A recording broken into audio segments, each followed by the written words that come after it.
ज्योती मल्होत्राच्या हेरगिरी प्रकरणामध्ये रोज नवनवे खुलासे समोर येत आहेत। आता ज्योतीचा एक फोटो समोर आलाय, चर्चेत आलाय। हाच तो फोटो ज्यामुळे ज्योती राष्ट्रीय तपास यंत्रणांच्या रडारवर आली।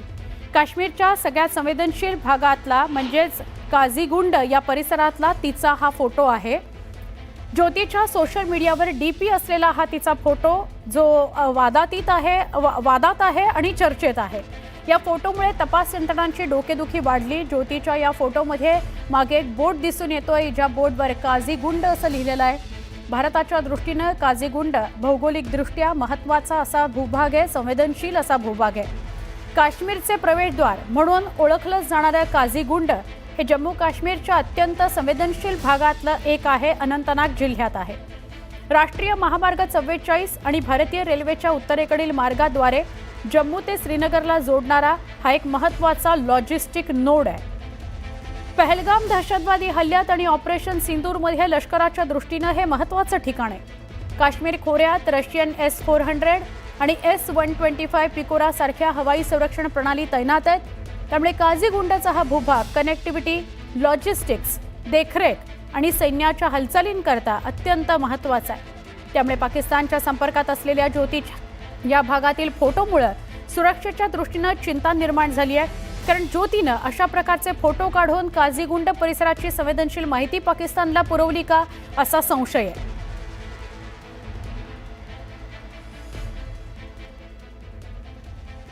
सध्या या गुप्तहेर ज्योतीची कसून चौकशी सुरक्षा यंत्रणा करतायत। गुप्तचर आणि तपास यंत्रणांनी ज्योतीला 100हून अधिक महत्त्वाचे प्रश्न विचारले। ज्योतीला परदेश दौऱ्याबद्दल, तिच्या पाकिस्तानी मित्रांबद्दल प्रश्न विचारण्यात आले। पाकिस्तानात बसलेल्या तिच्या हँडलरबद्दल सुद्धा विचारपूस करण्यात आली। पाकिस्तानला आतापर्यंत ज्योतीनं कोणती माहिती पुरवली, कोणते फोटो आणि व्हिडिओ पुरवले या संदर्भात तिची चौकशी सुरू आहे। तिचं 14 दिवसांचं पाकिस्तानला गेलेली असताना ट्रेनिंग सुरू होतं, त्याच्याविषयी सुद्धा तिला प्रश्न विचारण्यात आले। हेरगिरी प्रकरणात ज्योती मल्होत्राला अटक झाली आहे। ज्योती मल्होत्रा सोबतचा फोटो एक व्हायरल झाला। एका व्यक्तीसोबतचा तिचा फोटो होता, तो व्हायरल झाला आणि तो व्यक्ती कोण होता तर तो एक पाक एजंट होता। हा पाक एजंट पहलगाम हल्ल्यानंतर पाकिस्तानी दूतावासात केक घेऊन जाताना दिसल्यानं चर्चेत आलेला होता। यावेळी माध्यमांना हा केक का घेऊन जातो असं माध्यमांनी त्याला विचारलं होतं। तो कुणी ऑर्डर केला असा प्रश्न सुद्धा माध्यमांनी त्याला विचारला होता, तेव्हा त्याला काही उत्तर देता आलं नव्हतं। आता ज्योतीचा याच व्यक्तीसोबतचा फोटो समोर आलाय आणि त्यामुळे खळबळ उडालेली आहे।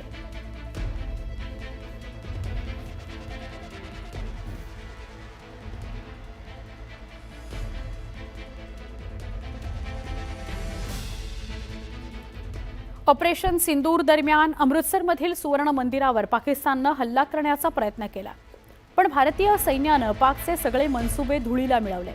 पाकच्या हल्ल्यामुळे सुवर्ण मंदिराच्या मुख्य ग्रंथींनी क्षेपणास्त्र, ड्रोन हल्ले रोखण्याकरता अँटी एअरक्राफ्ट गन तैनात करण्याची परवानगी दिली होती, असा दावा एअर डिफेन्सचे मुख्य लेफ्टनंट जनरल सुमरे इवान डी कुन्हांनी व्यक्त केलेला आहे।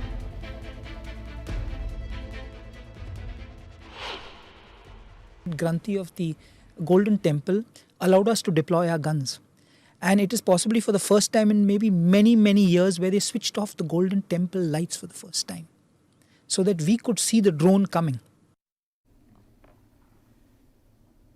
पुढच्या बातमीकडे आपण वळूया। पाकिस्तानचा नापाक डाव भारताने कसा उधळला त्याची वेगवेगळी उदाहरणं समोर येत आहेत। आपण भारताच्या निवासी भागात हल्ला केलाच नसल्याचा दावा, कांगावा पाकिस्तान करू पाहत आहे।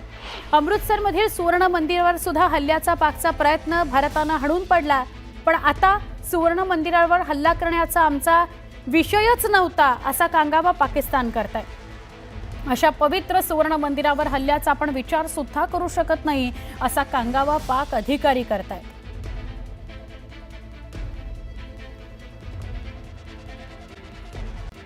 पाकिस्तानसाठी गुप्तहेर म्हणून काम करणारी ज्योती मल्होत्रा हिनं बाडमेर भागात रेकी केल्याची माहिती आता समोर येते आहे। ज्योती 3 दिवस बाडमेर या बॉर्डरवर रेकी करत होती अशी माहिती आहे। मुनबाव बॉर्डर पर्यंत ज्योती रेकी करत गेली होती। बॉर्डरवर तिने काही दिवसांचा मुक्काम सुद्धा केला। सेनेच्या संवेदनशील भागात ज्योतीने रेकी केल्याने तिच्या अडचणी वाढत चाललेल्या आहेत। पाकिस्तान सोबतच्या संबंधांमुळे ज्योतीची NIA कडून कसून चौकशी सुरू आहे. NIA चौकशीत आता आणखी काही खुलासे समोर आणते का हे बघणं महत्त्वाचं आहे.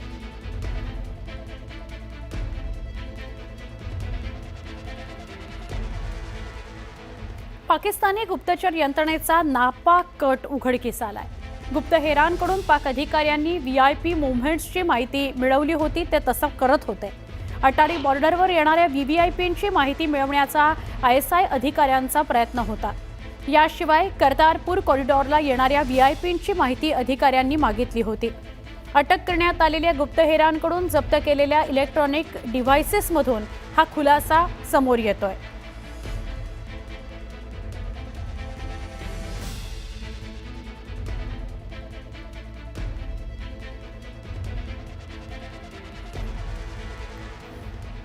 पाकिस्तानसाठी हेरगिरी करणाऱ्यांवर भारतीय सुरक्षा दलांकडून धडक कारवाई करण्यात येते.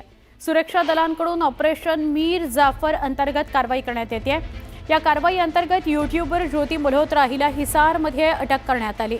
विविध स्रोतांद्वारे अनेक छायाचित्र आणि इतर महत्त्वाची माहिती या हेरांनी पाकला पुरवली. गुप्तचर संस्थांनी ऑपरेशन मीर जाफर या सांकेतिक नावानं एक ऑपरेशन सुरू केलं.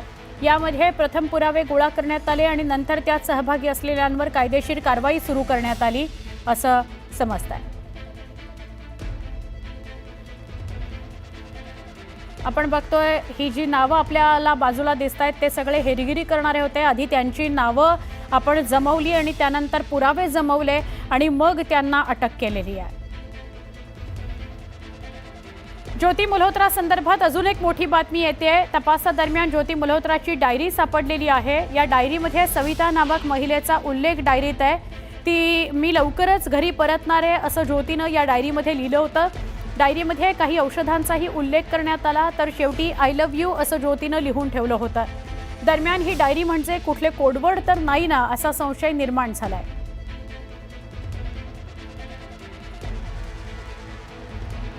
ज्योती मल्होत्राबाबत एक धक्कादायक माहिती. ज्योती मल्होत्रा बांगलादेशला जाण्याच्या तयारीत होती अशी माहिती NIAला मिळते. NIAच्या हाती ज्योतीचा व्हिसा लागलेला आहे. NIA कडून ज्योतीची कसून चौकशी बांगलादेशला जाणार होती का या संदर्भातली सुरू आहे.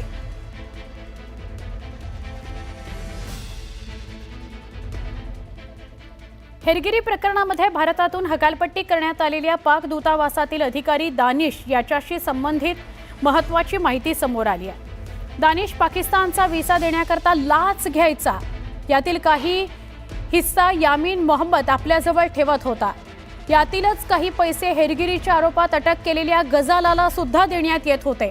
न्यूज 18 लोकमत जवळ गजाला आणि यामीन मोहम्मदच्या पासपोर्टची एक्सक्लुझिव्ह माहिती सुद्धा आहे. गजालाच्या पासपोर्टवर पाकिस्तानचा व्हिसा दिसून येतोय. न्यूज 18 लोकमत जवळ पाकिस्तान दूतावासाचे अधिकारी दानिशचा मोबाईल नंबर सुद्धा आहे. या नंबरचे शेवटचे 4 डिजिट 8939 असून हा नंबर पाकिस्तानी हायकमिशनच्या नावे रजिस्टर आहे. दानिश याच नंबरच्या माध्यमातून ज्योती, गजाला आणि यामीनशी व्हॉट्सॲपवर, स्नॅपचॅटवर आणि व्हॉइस कॉलच्या माध्यमातून संपर्कात असायचा.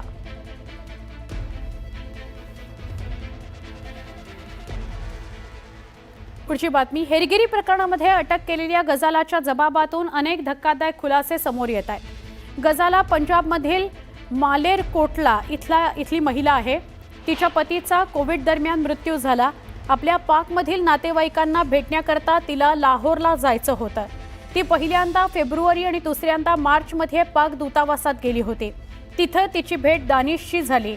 27 फेब्रुवारी 2025ला गजाला व्हिसाकरता अर्ज करण्याकरता नवी दिल्लीतल्या पाकिस्तान उच्चायुक्तालयामध्ये गेली आणि ती दानिशला भेटली. कागदपत्रांमध्ये काही गडबड असल्यामुळे दानिशनं तिला पुन्हा भेटायला बोलवलं. दानिशचे गजालासोबत व्हॉट्सॲप चॅट आणि व्हिडिओ कॉलद्वारे प्रेमसंबंध होते आणि त्याने तिच्याशी लग्न करण्याचं आश्वासन दिलं होतं असंही समोर आलेलं आहे. तसतसे दानिशने गजालाला पैसे पाठवायला सुद्धा सुरुवात केली. 7 मार्चला फोनपेद्वारे 10,000 रुपये आणि 23 मार्चला गुगल पेद्वारे 20,000 रुपये गजालाला दानिशनं पाठवलेले होते. नंतर तिला वेळोवेळी 10,000, 1,800 रुपये, 899, 699, 3,000 रुपये असे पाठवले गेलेले आहेत.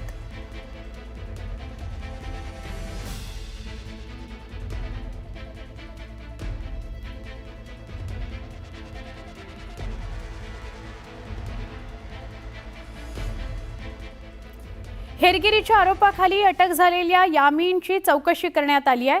या चौकशीतील एक्सक्लुझिव्ह माहिती न्यूज 18 लोकमतच्या हाती लागली आहे. यामीन हा पाकिस्तानी अधिकारी दानिशसाठी काम करत होता अशी कबुली यामीननं चौकशी दरम्यान दिली आहे. दानिश व्हिसा देण्याकरता नागरिकांकडून पैसे उकळायचा, तेच पैसे यामीनकडे तो जमा करायचा. याच पैशांमधून यामीन 20,000 रुपये गजालाला ट्रान्सफर केले. यामीन याआधी 2 वेळा पाकिस्तानच्या गुंजरावाला इथं जाऊन आला होता आणि त्यामुळे तो दानिशला ओळखत होता अशी माहिती यामीननं चौकशी दरम्यान दिली आहे.